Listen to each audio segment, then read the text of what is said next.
Welcome to the Business Growth Podcast. Today I'm here with Marcelo, the partner and CEO of Rework Capital. Welcome to the show. Thank you so much. Happy to be So, here. so tell us a little bit more. What do you do at Rework Capital? So Rework has I would say two main verticals. The first one being just investing into small businesses at usually pretty early stages, and then the second one being um, a portfolio of advisory companies. So that is what I help run. I'm one of the managing partners of the portfolio companies, specifically the consulting company. So I help run the fractional CFO wing of the business, and we also have tax. We have fractional GCs, um, and most recently we have a brokerage as well. So we just run a couple of different advisory companies that whose ultimate goal is really helping founders grow and scale and eventually sell if that's what they're looking to do. Cool. And then let's go back a little bit in time to your Hmm. origin story because I Yeah, was looking up a little bit before the show, yeah, and been you've all over the you've place. yeah, you've worked at some pretty awesome companies. It was like what was it? Royal Caribbean Hmm. Cruises, Miami to Miami, some really cool places. So Yeah. tell me a little bit more about like your origin story and how it was working at these like pretty big name organizations. Yeah, I attribute a decent amount of my success to my start at Royal Caribbean. I joined one of those like executive training programs that a couple of big corporations have. There's like some really famous ones, but Royal started one. The CFO at the time when I was hired started one of these programs. They called it a finance rotational program, which really just had us step into four different jobs within 2 years, and really learn the intricacies of the entire finance department at a massive global company like Royal Caribbean, from four different perspectives, right? So I had my four rotations were like within brand finance. So I was in one of the brands that Royal Caribbean owned at the time, and then I did treasury, which is super interesting. Uh, I did revenue planning, which was an entire organization, or entire department under the finance organization built on planning out the revenue for the year. And then lastly, I was in the new build department, which basically dealt with like financing and building the new ships and making the older ships look like new. It was an amazing program. Royals got probably the strongest finance team I've ever been a part of. Uh, just a massive departments with a lot of really intelligent people, and I attribute a lot of my success to the learnings that I had within the first 2 years of post college work, being there, and yeah, the CFO who hired me at the time, is now the CEO of the company, with which pretty much nobody was surprised to see happen, because he was just incredible at his job, and you know bringing up a whole bunch of people like myself that really trained us and got us ready for the next couple levels in our career progression.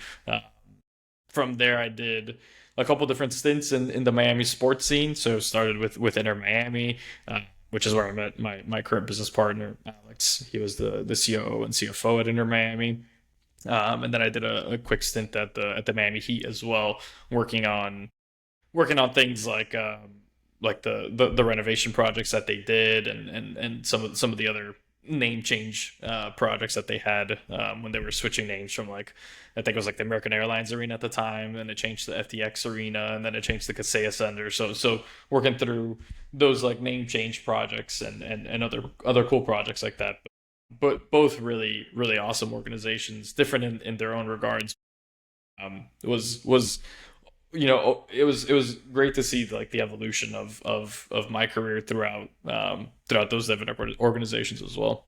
Yeah, I imagine it would have been a pretty cool experience being part of these really big organizations. And For sure. how would you say you were able to get the role at these like really big organizations that most people, like young people, would want to get a job Yeah, at? man, that's a great question.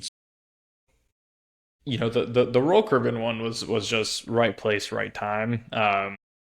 It's interviewed like they came to my college campus, right? Like typical first job sort of interview process.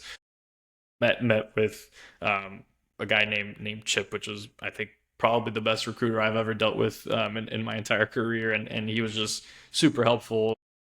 Showed some amount of interest, did some amount of research on the company, and ended up getting an interview down in Miami. I was in Gainesville at the time, and it ended up just being the right fit, right? Like the interviews all went well. I think showing some level of preparedness and understanding of their business model definitely helps during the interview process. But again, sort of just right place at the right time.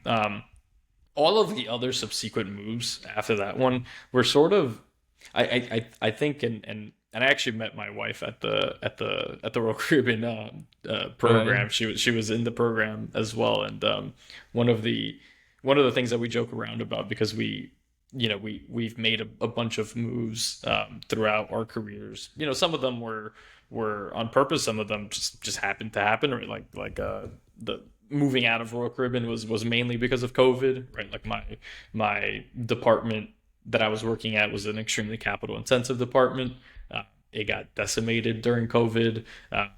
We were both working at Royal Caribbean at the time. The business wasn't doing well, so I decided to make the first move, which was to Chewy, in order to preserve. If we both got fired at the same time, probably wouldn't be great to pay rent that way. Yeah. So it just made like strategic moves, and then but what I wanted to say about the rotational program is that we always joke around that because we move jobs every 6 months in the rotational program, and that's how we started our careers.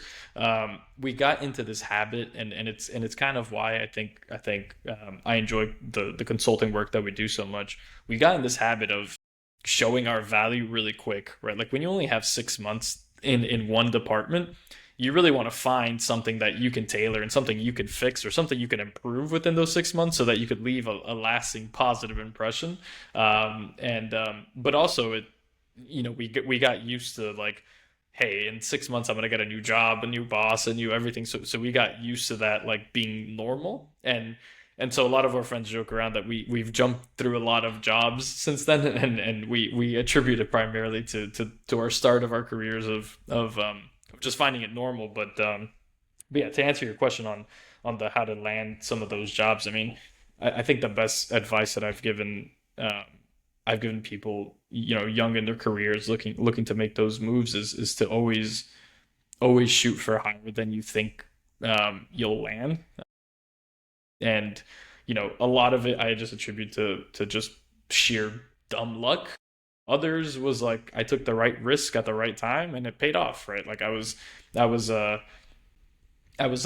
one unhappy job making a decent amount of money at this massive corporation, and I took a pay cut to be at Inter Miami at first because it was a bigger role, and it had the right leadership structure, and I thought I would learn a lot, and then I did end up learning a lot, and it boosted my career in ways I never would have imagined. And then when I interviewed for a director role at the Miami Heat, I was way more confident in myself than I would have been had I stayed at that large corporation, right? So it's not everything is a linear scale up, and I think that's the most important piece to try to showcase to the like younger generation just leaving college, is that the most amount of money is not always the right career decision, and it's usually not the bad career decision, but Yeah.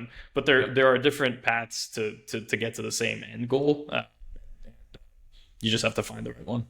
Yeah, definitely. Yeah. And so true. Right place at the right time. Like I remember my first ever job that I got, it was through like my network that I made. So I made a friend at university, just a random person I sat Hmm. next to in one of like the tutorials. And then his dad's friend was like the owner of the finance department and was looking for someone to work there. And it was just through that connection. So my friend's dad's friend was Right, looking for right, someone. right. And then I got the job, and it was this really cool tech startup. It was one of the best jobs I've ever worked at. It was such a cool thing. It was just, yeah, through like network and right place at the right time, knowing the right people. So Yeah, yeah, that's 100%. definitely Hey, true. if I look at like some of the pivotal career moves that I've made, right, their Inter Miami is one that is really interesting because I met my now business partner, who was my boss at the time. There, he hired me, and I took a smaller um, a smaller base pay, and extremely longer hours in a way tougher role. Things that, like, as I was going through it at Inter Miami, right, it was a brand new organization. They needed a lot from the finance team, which is really just um, me and him, and then we had a bunch of like accounting help. But um, but it was a move that during my stint at Inter Miami, right, like, it was really hard. Right? I worked extremely long hours. It was an extremely stressful time. I was making less money than I was before, and during the whole time, I'm thinking like, man, what have I done? Right? It seems so black and white that this was a bad move, and it ended up getting me my first director role at the Miami Heat, which is like a lifelong dream. Working for the team that I probably love the most out of all sports teams was just incredible. And it ended up being that a couple years later I would reconnect with Alex, and start our own business, and eventually become business partners. So it's really hard to see the future, right? Nobody could have envisioned that would have happened, but yeah, things aren't always as black and white as they seem, and sometimes you just have to take risks to be rewarded way, Yeah, way longer into the future.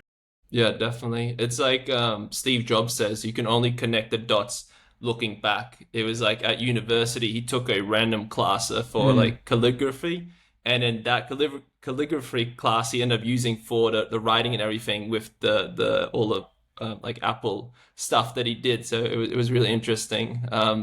And then so that's a really good segue. So you were working all these really cool jobs, and then you end up starting your own business. How was that transition to go from working for someone to working for yourself? Yeah, I was at a tech organization, and Alex had reached out that he was thinking of starting his own consulting firm, and a lot of what we did for Inter Miami, what I did at Miami Heat, and what I've done at the tech organizations, even way back at Royal Caribbean, we figured we could apply to these like smaller businesses, so founders between like $3 to $100 million worth of revenue that haven't hired full time finance work, and I was working a full time job. It was a taxing full time job, but he was like, maybe we could start on like a really part time thing where I could just use you whenever you have free time on the weekends, right? You can work after hours, and a couple of clients later, it seemed more and more that it was going to become a pretty viable business model that I would eventually move out of my full time job and into this organization that we were building. And in the meantime, we met our current partners at Rework, Alexander and Hugh, and it through multiple months of interviewing and speaking with them, it just seemed like the perfect fit. They were a couple of years ahead of us in terms of the fractional CFO model. They had figured some things out that were going to take us a couple of years to figure out by ourselves, and it just seemed like the next logical move. So we did like a sort of an acqui-hire situation where they bought out our company for us to go work with them, and we've been together with them since December of last year. Nice, gotcha. And then I know when we spoke last, you said one of the like the goals that you guys are working now on is fully utilizing all the partners and everyone Sure. in the business. So obviously getting a couple more clients. Yeah. What's kind of like the strategy in terms of that growth? Yeah, man. There's a ton of different marketing strategies that we're testing out, and some that we've already implemented. There's most of the marketing today that we do, or the sales motions today that we do, has to do with being involved in certain groups and different organizations within our cities, right? So we've joined a lot of like the Miami tech scene to try to offer help there. We've been to events like the Florida Venture Forum, over on Florida's West Coast and the Sarasota side, where we sponsored the Sarasota Tech event this year, got our name out there, and was really good to do that level of marketing. But mainly it's just connecting with founders, and it's one of those where we try to just show our value pretty much immediately. So if we're doing a simple sales motion, and in the very first call that we do with you, before you're our client or anything, we can show that we could save you $10,000, like $50,000, whatever the case may be, you're more inclined to sign with us. So Yeah. so that's primarily what we try to do. We try adding value, right? We mainly work on a month to month basis. So if we don't add value every single month, and we're not we're not worth it, then most of our clients wouldn't be with us anymore. So it's a natural sales motion of just doing good by the founders that we work with. Yeah, just making it very clear this is the ROI Correct. you get from us. So it's a no-brainer. Hey, you pay us this, but in return you make even more back from it. So Yeah. anyone would say yes. Simple little things can make such a difference, right? Like we usually reserve things like a reasonable comp study for like the first month, where if you're an S corp, we can help you run a reasonable comp study, and if you were paying yourself $300,000 in W-2 wages, you'll save $15,000 the very first month. So very first month, there's your ROI. It could keep us going for the next 2 or 3 months probably. And within that time frame, we'll find stuff. I mean, our team is as professional as they come from the CFO space, and we're intimately familiar with running unit economics, with running business models and business plans and projections to really get you a full understanding of what your business could be doing and should be doing. And sometimes it's like small little tweaks and small little changes that will make like a 10% difference to your bottom line. Yeah, definitely. Just make it a no-brain offer, essentially. Yeah. And then I know you also previously said you guys are working a bit on AI, wanting to become more of like an AI firm. So what are some of like the things that you're working on internally in terms of AI? Yeah, I think if you would have looked at our business model 2 years ago, most of our OpEx or most of our growth would have been attributed to just hiring more and more people, right? Like you keep adding analysts, you keep adding CFOs, and you keep just growing the amount of utilization hours that you have available for your clients, right? Like in order to show our value, we need a certain amount of hours per month per client in order to actually be able to provide any value, and so you just need to scale the number of hours to grow your firm. And I think with the reality of what AI is already capable of, that equation just changes partially in our favor, because each one of our support staff and each one of our CFOs can just handle so much more work, right? Like all of the setup that it would take to fully analyze a business and do a deep dive gets cut in like maybe a fourth than it used to a couple of months ago even. So we've been using a ton of AI tools to try to expedite that process, to try to get into a better cadence where each one of our employees is just that much more efficient, and it's only going to get better from here.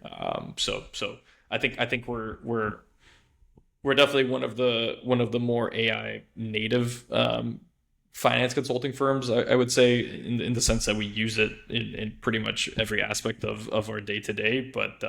But I can't imagine what it's going to look like a year from now, given how quickly it's been evolving this year alone. Yeah, definitely. It's crazy the stuff you can do these days with AI. And then how about if you could have like a magic AI robot come into your business tomorrow, what task would be like the next task that you would look to automate or have AI do to become more efficient, like what you were saying earlier?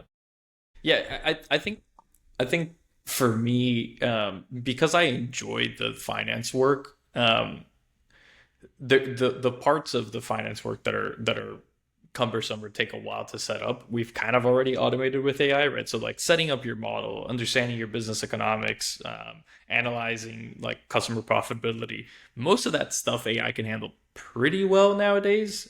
It's the actual it's the actual like V2 or like that 2.0 of like what do I do with that information now that I enjoy a lot, which is where we actually add the value to the customers, right? Like a ton of AIs out there today can do the analysis, but they can't tell you what to do with that analysis. So we I think we have a pretty good handle of that, and that's Yeah. what I enjoy doing. I think if I could like magically choose something for AI to come in and do, it would be like the entire sales focus and marketing push where like we're really great at finance.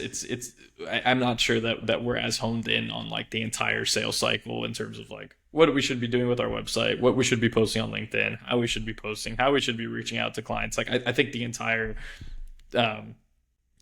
like online presence, if an AI could come in and just handle all of that, that would probably be what I would pick. Just because Right. it's a little bit pain. Like we I think we do a pretty decent job at it, but Yeah. it's a little bit painful today. We're all kind of stretched in different directions, and it's almost Yeah. left as an afterthought rather than being one AI's main task Yeah, yeah, gotcha. Yeah, and it is because it's like a different skill set. All those entirely. things that you were saying, like a different skill set to do the client delivery, Yeah, to do the sales, to do the marketing. Like everything is a yeah, whole new the SEO universe. and now Yeah, like the yeah, yeah. GEO and Oh, like should we run ads? Should we not run ads? Should we offer yeah. this? Should like the entire Oh, yeah. like because we're not big enough to have like like a CRO yet. And I think we're getting there, and I think we're likely to implement something like that very Right. soon. Uh, but until then, like an AI that can handle all of that is definitely a little visionary still, but Yeah. it would be great. Yeah. So basically something to help with the marketing and the sales essentially. So you guys can more focus on just doing Yeah, the client delivery doing essentially. the client delivery. Yeah, that's Doing that's what the we enjoyed more than anything. Yeah.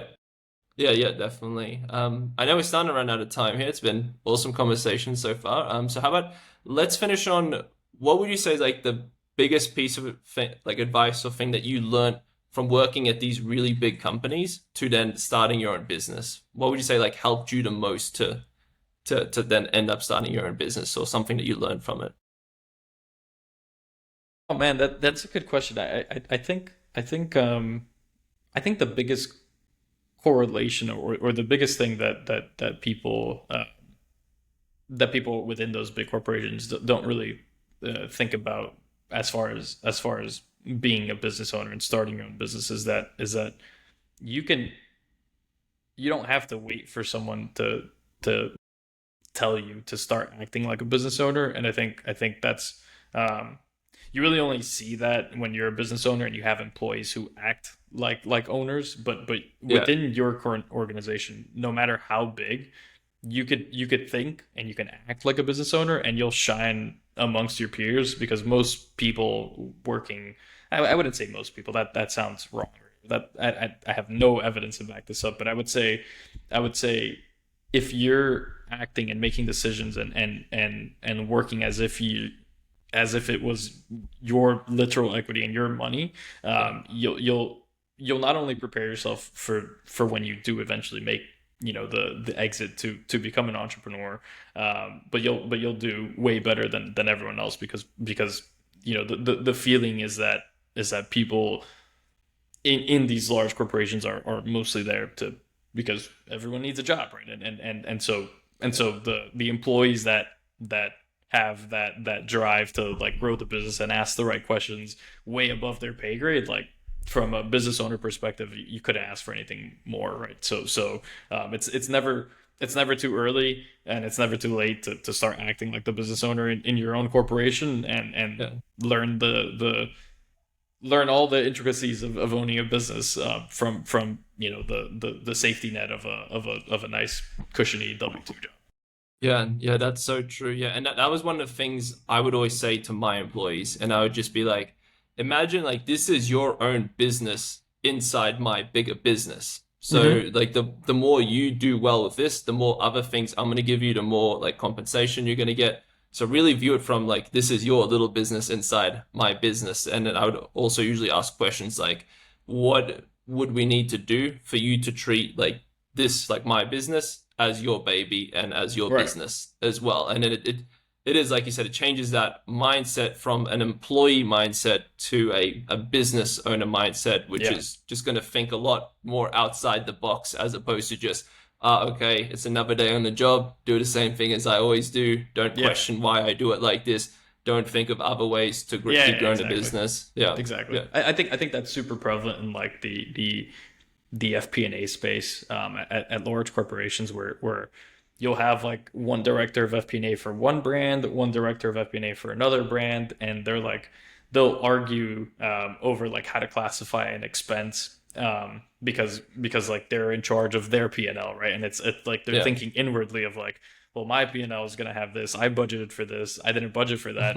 This is your Yeah, expense, and like I like at the end of the, especially when it's like brand versus brand at like a larger corporation, which I've like I saw time and time again in cruising, like what matters most is the big corporate structure at the end of the day, right? Like it doesn't matter that one brand made more money than the other, like mm, and I get that your metrics are based off of that, but ideally we should all be thinking like what is the best way to classify this to look the best at the corporate level, right? Like not at the one brand level, yeah.